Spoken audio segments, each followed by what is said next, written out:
Guys, आज का हमारा टॉपिक है कृषि एवं पशुपालन। तो चलिए स्टार्ट करते हैं। आज का हमारा फर्स्ट क्वेश्चन है वो है जनगणना 2011 के अनुसार देश का 55% आबादी जीविका के लिए कृषि पर निर्भर है।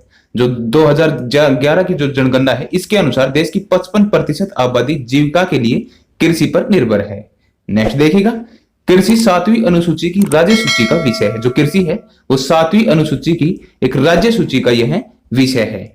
नेक्स्ट देखिएगा, स्वतंत्र भारत के पहले कृषि मंत्री डॉक्टर राजेंद्र प्रसाद थे। जो स्वतंत्र भारत के पहले कृषि मंत्री रहे हैं वो डॉक्टर राजेंद्र प्रसाद रहे हैं। नेक्स्ट देखिएगा, देश में प्रथम कृषि विश्वविद्यालय गोविंद बल्लभ पंत कृषि विश्वविद्यालय की स्थापना 1960 में पंतनगर उत्तराखंड में हुई थी। जो देश के प्रथम कृषि विश्वविद्यालय की बात करें तो यह विश्वविद्यालय गोविंद बल्लभ पंत कृषि विश्वविद्यालय था और इसकी स्थापना 1960 में पंतनगर जो कि उत्तराखंड में है वहां पर की गई थी। नेक्स्ट देखिएगा, प्रथम कृषि विज्ञान केंद्र की स्थापना 1947 में पुडुचेरी यानी कि पांडिचेरी में हुई थी। जो प्रथम कृषि विज्ञान केंद्र की स्थापना हुई थी वो 1947 में पुडुचेरी में हुई थी। नेक्स्ट देखिएगा, भारतीय कृषि अनुसंधान संस्थान की स्थापना मूल रूप से 1905 में बिहार के पूसा में हुई थी। जो भारतीय कृषि अनुसंधान संस्थान है इसकी जो स्थापना हुई थी वो 1905 में हुई थी, जो कि बिहार के पूसा में इसकी स्थापना की गई थी। नेक्स्ट देखिएगा, वर्तमान में भारतीय कृषि अनुसंधान संस्थान पूसा कैंपस दिल्ली में स्थित है। जो वर्तमान में भारतीय कृषि अनुसंधान संस्थान जो है वह पूसा कैंपस जो कि दिल्ली में है। नेक्स्ट देखिएगा, भारतीय कृषि का इतिहास नामक पुस्तक एम.एस. रंधावा द्वारा लिखी गई। जो भारतीय कृषि का इतिहास नामक जो पुस्तक है वो एम.एस. रंधावा द्वारा लिखी गई है। नेक्स्ट देखिएगा, विश्व वन्य जीव दिवस 21 मार्च को मनाया जाता है। जो विश्व वन्य जीव दिवस मनाया जाता है वो 21 मार्च को मनाया जाता है। नेक्स्ट देखिएगा, हरित क्रांति का विश्व स्तरीय जन्मदाता नॉर्मन ई बोरलॉग अमेरिका को माना जाता है। जो हरित क्रांति के विश्व स्तरीय जो जन्मदाता है वो नॉर्मन ई बोरलॉग को माना जाता है जो कि अमेरिका से है। नेक्स्ट देखिएगा, बोरलॉग पुरस्कार किस क्षेत्र से संबंधित है। जो बोरलॉग पुरस्कार है वो कृषि से संबंधित है। नेक्स्ट देखिएगा, हरित क्रांति के जनक देश फिलीपींस है। जो हरित क्रांति का जो जनक है वो फिलीपींस देश है। नेक्स्ट देखिएगा, भारत में हरित क्रांति की शुरुआत 1967-68 में हुई थी। एम.एस. स्वामीनाथन को भारत में हरित क्रांति का जनक माना जाता है। जो भारत में हरित क्रांति की शुरुआत की गई थी वो एम.एस. स्वामीनाथन के द्वारा की गई थी और इनको हरित क्रांति का जनक भी कहा जाता है। और इन्होंने शुरुआत 1967-68 में भारत में हरित क्रांति की शुरुआत की थी। नेक्स्ट देखिएगा, हरित क्रांति शब्द का प्रयोग सर्वप्रथम अमेरिका के डॉक्टर विलियम गॉड ने किया था।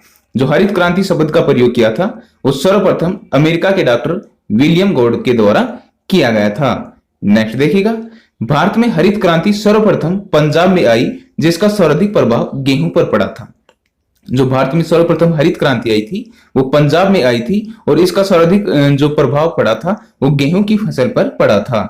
नेक्स्ट देखिएगा, गेहूं के लिए औसत तापमान 10 डिग्री सेल्सियस से 25 डिग्री सेल्सियस तथा वर्षा 50 सेंटीमीटर से 75 सेंटीमीटर के बीच होनी जरूरी होती है।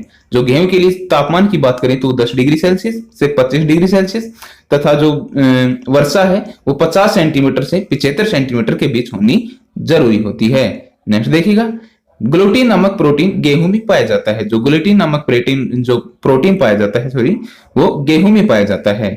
नेक्स्ट देखिएगा, गेहूं उत्पादन में चीन प्रथम जबकि भारत दूसरे स्थान पर है। जो गेहूं उत्पादन में प्रथम स्थान है वो चीन के पास है जबकि दूसरे स्थान पर भारत है। नेक्स्ट देखिएगा, गेहूं उत्पादन में अग्रणी राज्य उत्तर प्रदेश है। जो गेहूं उत्पादन में अग्रणी राज्य की बात करें तो यह उत्तर प्रदेश है। नेक्स्ट देखिएगा, गेहूं का वास्तविक नाम ट्रिटिकम एस्टिवम है। जो गेहूं का वास्तविक नाम है वो ट्रिटिकम एस्टिवम है। नेक्स्ट देखिएगा, सोना, कल्याण, अर्जुन गेहूं की किस्में हैं।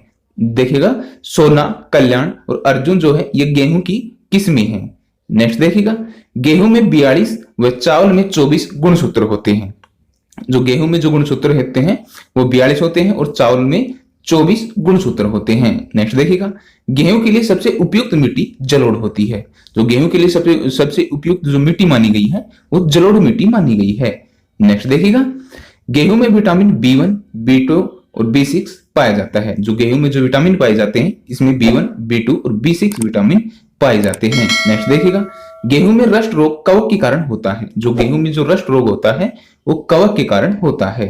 नेक्स्ट देखिएगा, चावल का वास्तविक नाम ओराइजा स्टाइवा है, जो ग्रेमिनी कुल का पौधा है। जो चावल का वास्तविक नाम की बात करी तो इसका जो नाम है ओराइजा स्टाइवा है, जो कि एक ग्रेमिनी कुल का पौधा है।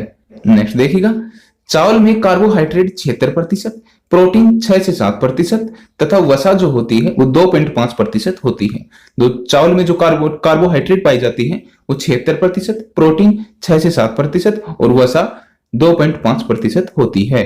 नेक्स्ट देखिएगा, चावल की खेती के लिए औसत तापमान 25 डिग्री सेल्सियस तथा वार्षिक जो वर्षा होती है वो 100 डिग्री सेल्सियस जरूरी होती है। जो चावल की खेती के लिए जो तापमान की बात करें तो यह 25 डिग्री सेल्सियस होना जरूरी होता है, जबकि वार्षिक वर्षा की बात करें तो यह 100 सेंटीमीटर होनी जरूरी होती है। नेक्स्ट देखिएगा, चावल को पॉलिश करने या ज्यादा धोने पर विटामिन B1 यानी कि थायमिन नष्ट हो जाता है। जो चावल को ज्यादा पॉलिश करने पर जो विटामिन नष्ट होता है वो विटामिन B1 यानी कि जिसका रासायनिक नाम थायमिन है, वह विटामिन नष्ट हो जाता है। नेक्स्ट देखिएगा, धान में खैरा रोग जस्ते की कमी से होता है। जो धान में खैरा रोग होता है वो जस्ते की कमी से होता है। नेक्स्ट देखिएगा, जया, पद्मा, सोना व मधु धान की प्रजातियां हैं। जो जया है, पद्मा है, सोना व मधु जो है ये धान की प्रजातियां हैं। नेक्स्ट देखिएगा, विश्व में धान की प्रथम बोनी किस्म IR8 है। जो विश्व में धान की प्रथम बोनी जो किस्म थी वो IR8 थी।